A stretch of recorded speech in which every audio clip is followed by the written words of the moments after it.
Bonjour Honorine, bienvenue à nouveau au micro d'Elsie Mama. Merci.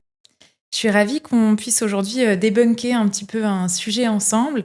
On a déjà parlé pas mal de l'allaitement dans un précédent épisode. Donc pour rappel, tu es naturopathe, pharmacienne, consultante en lactation IBCLC.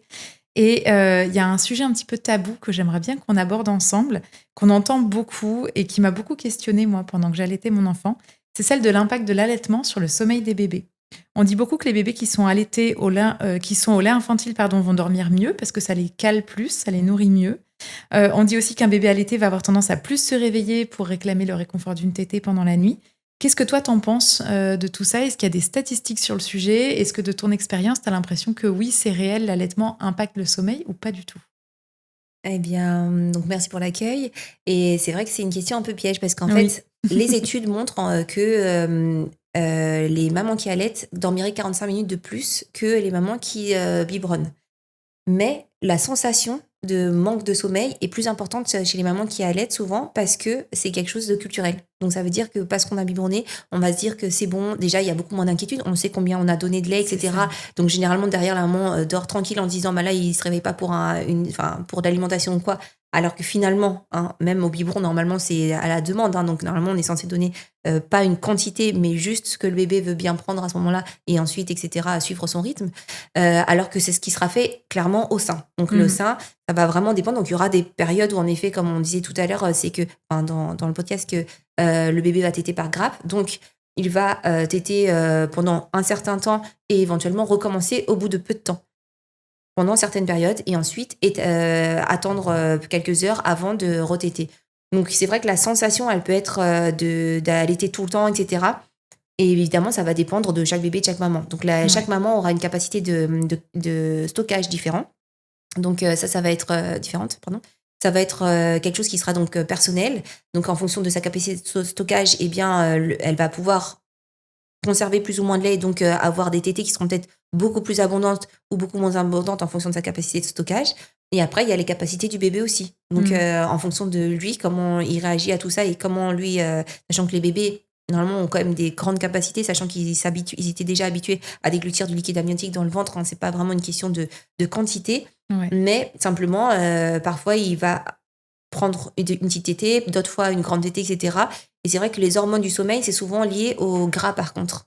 Donc ça veut dire que s'il prend des débuts de tétée, beaucoup de débuts de tétée, par exemple que la maman est plutôt engorgée et qui prend donc des tétées plutôt aqueuses, eh bien il aura tendance en effet à se réveiller assez souvent. Oui, alors Alors que que s'il a si, la fin de tétée qui est plus grasse, là, ça va peut-être exactement, plus le caler, voilà, entre c'est ça, tout à guillemets. fait. Voilà. Ok, Donc ça c'est quand même quelque chose qui peut faire varier. Donc ce qu'on conseille, c'est quand même de faire de la compression dans ces cas-là.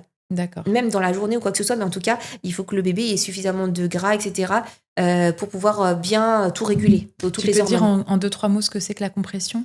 Oui, c'est quand on met la main, on propose hein, souvent de mettre la main en C et on passe du coup, et on appuie sur le sein et on reste appuyé. On compte à D'accord, peu près 5 à 10 secondes et ensuite, enfin voilà, on maintient comme ça et ensuite on relâche. Normalement, d'accord, dans les 5 à 10 secondes, le bébé, il a recommencé à déglutir parce qu'en d'accord. fait, ça envoie de nouveau du lait. Ok, Et évidemment, après, on l'a fait un peu comme on veut. Hein. L'important, c'est d'appuyer en fait sur le lait, sur le sein pour pouvoir envoyer le lait. d'accord. Mais voilà, c'est souvent ce qu'on propose comme façon de prendre, de sorte à ce que ce soit plus efficace. Donc voilà, après, Ok, on se place vraiment comme ce qu'on préfère. Hein. ouais. Et ça Donc, permettrait du coup peut-être pour les tétés d'avant la ouais, nuit. Ok, exactement. Surtout que ce sont souvent des tétés en grappe. Et justement, c'est des tétés qui sont souvent moins aqueuses. Et donc, on a souvent la sensation d'avoir moins de lait à ce moment-là. Mais en fait, c'est du lait qui sera beaucoup plus gras, beaucoup plus riche et qui, d'accord. normalement, justement, permet de mieux De mieux dormir. dormir. Ouais, donc, finalement, si on arrive à faire bien, éventuellement même de l'hyperalternance, etc., à ce moment-là, Ouais. pour lui donner un maximum avant de dormir, bah, normalement, on obtient quand même des résultats assez sympas.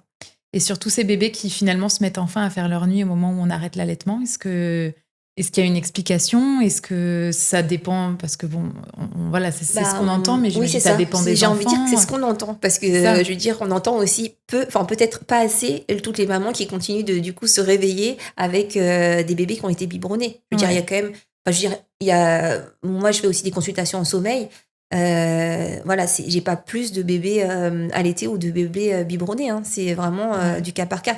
Et puis évidemment, après, il y a tous les autres, à côté. Ça veut dire que ça peut être en effet une question de succion, ça peut être, voilà, plein de choses en fait qui font que, le bébé a peut-être des tensions dans son corps ou autre chose. Et ça Ouais. peut être une question de climat aussi environnemental, enfin, le climat familial ou ailleurs, à la crèche ou autre chose, qui fait que le bébé a particulièrement des tensions. Donc, La communication, c'est génial dans tous les cas. Vraiment essayer que ce soit pour la maman de verbaliser ce qu'elle vit et aussi éventuellement d'en parler avec son bébé pour voilà, que ça renoue un petit peu tout ce qui se passe, qu'elle retrouve un lien, qu'elle puisse s'apaiser en fait dans leur relation. Et surtout, de ne pas se dire qu'il y a quelque chose d'anormal.